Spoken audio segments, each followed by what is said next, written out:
আওয়ামী লীগের কার্যক্রম নিষিদ্ধ করলেই কি আওয়ামী লীগ হাত পা গুটিয়ে চুপচাপ বসে থাকবে? না, তা তো হতে পারে না। আমি মনে করি না আওয়ামী লীগ চুপচাপ বসে থাকবে। 15 বছর একটানা ক্ষমতায় থেকে তারা যে শাসন, শোষণ, অন্যায়, অত্যাচার, দুর্নীতি, লুটপাট করে অবৈধভাবে হাজার হাজার কোটি টাকার সম্পদ গড়েছে, লক্ষ লক্ষ কোটি টাকা বিদেশে পাচার করেছে, যত্রতত্র ক্ষমতার অপব্যবহার করেছে, সেই লোভ লালসা কি তারা ভুলে বসে থাকতে পারবে? মোটেই না। আমার তো মনে হয় পারবে না। তাদের তো আরও চাই একটা নেশা পেয়ে বসেছে। 24-এর 5 আগস্টের আগে ও পরে যারা দেশ ছেড়ে পালিয়ে গেছে, দেখুন না বিদেশের মাটিতে তারা কত শান শওকতে বসবাস করছে। তারা কি কেউ দুঃখে বা কষ্টে আছে?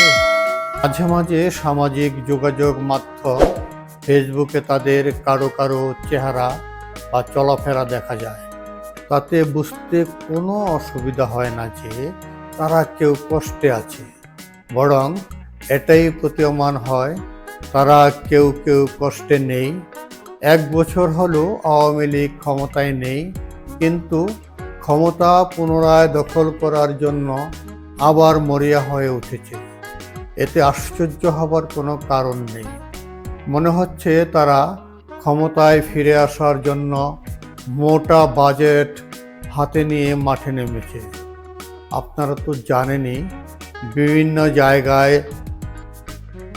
জায়গায় জয় বাংলা স্লোগান দিয়ে ঝটিকা মিছিল অব্যাহত রেখেছে। এতে যদিও কোনো কর্মী গ্রেপ্তার হচ্ছে, তবে সেটা বড় ধরনের কিছু হচ্ছে না। গোপালগঞ্জে এনসিপির ওপর হামলা হয়েছে। জাতীয় নাগরিক পার্টি এনসিপি এবং আইনশৃঙ্খলা রক্ষাকারী বাহিনী দাবি করেছে হামলাকারীরা আওয়ামী লীগের। তবে বলতে বোধ হয় কেউ দ্বিধা করবে না, আওয়ামী লীগের প্রধান শত্রু এখন এনসিপি। জুলাই গণ অভ্যুত্থানের মাদারস্থানের সামনের সারির নেতারাই এখন জাতীয় নাগরিক পার্টি এনসিপির নেতা। আওয়ামী লীগ সরকারের পতনের কারিগর তো এই এনসিপির নেতারাই। গোপালগঞ্জের ঘটনায় ওই অঞ্চলের প্রায় সকল নাগরিকের ওপর আইনশৃঙ্খলা রক্ষাকারী বাহিনী ব্যাপক অভিযান চালিয়ে নির্যাতনের অভিযোগও একেবারে উড়িয়ে দেওয়া যায় না। সে কারণে আওয়ামী লীগ একটি হরতালেরও ডেকেছিল। যদিও হরতালে কেউ সাড়া দেয়নি, তবে হরতাল ইস্যুতে সরকার ছিল খুব তটস্থ। তারা আইনশৃঙ্খলা রক্ষায় খুবই সতর্ক ছিল। এদিকে আওয়ামী লীগ কার্যক্রম নিষিদ্ধ একটি রাজনৈতিক দল হওয়া সত্ত্বেও কর্মীদের গোপনে প্রশিক্ষণ দেওয়ার অভিযোগ উঠেছে দলটির বিরুদ্ধে। রাজধানীর একটি কনভেনশন সেন্টারে আওয়ামী লীগের 400 কর্মীকে গেরিলা ট্রেনিং বা প্রশিক্ষণ দেওয়া হয়েছে। 71-এর মুক্তিযুদ্ধের সময় রণাঙ্গনে যেমন গেরিলা ট্রেনিং নিয়ে পাক হানাদারের বিরুদ্ধে বাঙালি মুক্তিযোদ্ধারা যুদ্ধ করেছে, তবে কি সেরকমই যুদ্ধের প্রস্তুতি আওয়ামী লীগের? এটা ভাববার বিষয়। সরকার বলছে জুলাই বিপ্লবের বর্ষপূর্তিতে পরাজিত আওয়ামী লীগের দোসররা বড় ধরনের নাশকতার জন্য প্রস্তুতি নিচ্ছিল। আর এদিকে আওয়ামী লীগের গেরিলা ট্রেনিংয়ে সহায়তার অভিযোগে সেনাবাহিনীর এক কর্মকর্তাকে জিজ্ঞাসাবাদ করা হচ্ছে। ঢাকা সেনানিবাসের অফিসার্স মেস এতে প্রেস ব্রিফিংয়ে এ তথ্য জানিয়েছেন সেনা সদরের মিলিটারি অপারেশন পরিদপ্তরের পরিচালক brigadier general Mohammad Najib Uddoula. Major Sadiq নামের এক কর্মকর্তা আওয়ামী লীগের কর্মীদের প্রশিক্ষণ দিচ্ছিলেন। এটা ঠিক কিনা সাংবাদিকদের এমন প্রশ্নে ব্রিগেডিয়ার জেনারেল বলেন, মেজর সাদিকের বিরুদ্ধে আমাদের নজরে এসেছে, তদন্ত শুরু হয়েছে।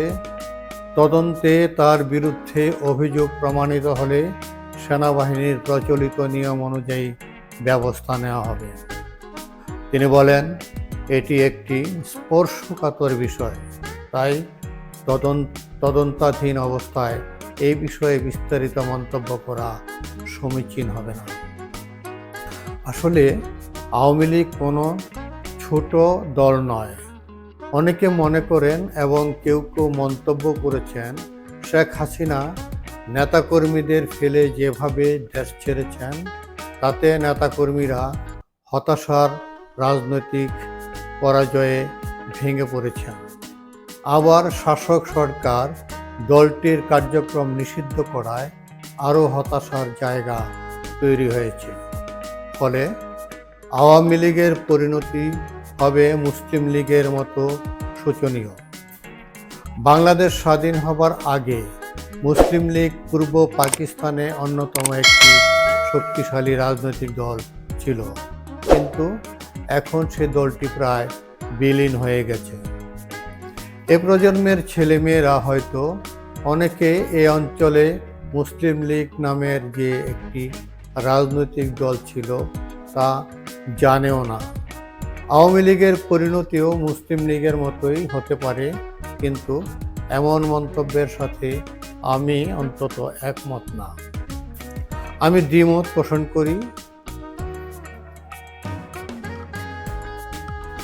আগের কথা বাদ দিলেও গত 15 বছর শেখ হাসিনার শাসন আমলে আওয়ামী লীগ বিস্তরভাবে শিকড় ছড়িয়েছে। শেষ শিকড় মজবুত বটে। আওয়ামী লীগের সেই শিকড় বাকড় এখন থেকে জেগে ওঠার চেষ্টা করছে। আগামীতে আরও শক্তিশালী হবে না তা ভাববার কোনো কারণ আমি দেখছি না। আওয়ামী লীগকে যতই নিষিদ্ধ করা হোক, টুটি চেপে ধরা হোক, আওয়ামী লীগ নিভৃত হবে না। বিশেষ করে শেখ হাসিনা যতদিন সুস্থ এবং জীবিত থাকবেন ততদিন আওয়ামী লীগ পুনর্জাগরণের সংগ্রামে সক্রিয় থাকবে, হোক সেটা প্রকাশ্যে বা গেরিলা কায়দায়। দর্শক, ভালো থাকবেন। এখন এ পর্যন্তই।